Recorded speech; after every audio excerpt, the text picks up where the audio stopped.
যে নিজের দুইটা সন্তান ইতিমকে লালন পালন করছে সেই বলে আবার ইতিমের সম্পদ মারা গেল। খোঁজলে দেখা গেল একটা টাকাও ব্যাংকের থেকে ওঠেনি, সব টাকা এখন 10 কোটি হয়ে গেছে। কিন্তু হাসিনা জেদ, খালি জেদ, এতই জেদ ভাই।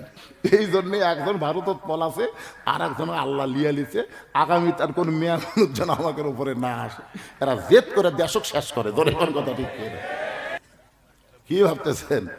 আল্লাহ কোরআনে বলছে, এটা আমার বাপের কথা না, এটি হুজুরা বসে আছে। আর রেজালো কাওয়ামুনা আলা নেসা, পুরুষেরা নারীদের উপরে থাকবে, এ কথা কি আমার? তা আমরা এই কত বছর কুটি আসলো হজ করবার যায়, যখনই শরীরে বাংলাদেশি সৌদি আরবে লোক মনে হয় গন্ধ লাগতেছে। কেরে কি হলো? আমার তাই আপনারা জানেন না, মা তারাক্তু বাদি আলা উম্মতি ফিতনাতুন আদার আলা রাজুলু মিনান নিসা, রাওয়াহুল বুখারী কিতাবুল ফিতান। আল্লাহ রাসূল বলেছেন, পুরুষ মানুষের জন্য নারী নেত্রী হবে, ওই পুরুষেরা আমার উম্মতের মধ্যে সবচাইতে ধ্বংসের মধ্যে পড়ে যাবে। মা তারাক্তু বাদি আলা উম্মতি ফিতনাতুন, আমি নবীর পরে আমার উম্মতের জন্য সবচাইতে বড় বিপদ হলো পুরুষ মানুষের জন্য নারী নেত্রী হওয়া। তাহলে এত বছর আমরা কি ভালো আছিলাম? এই হক কথাটা বলতে কি হয় রে? সূরা আসরের 3 নম্বর বিষয় হচ্ছে ওয়াতাওয়াসাবিল হক।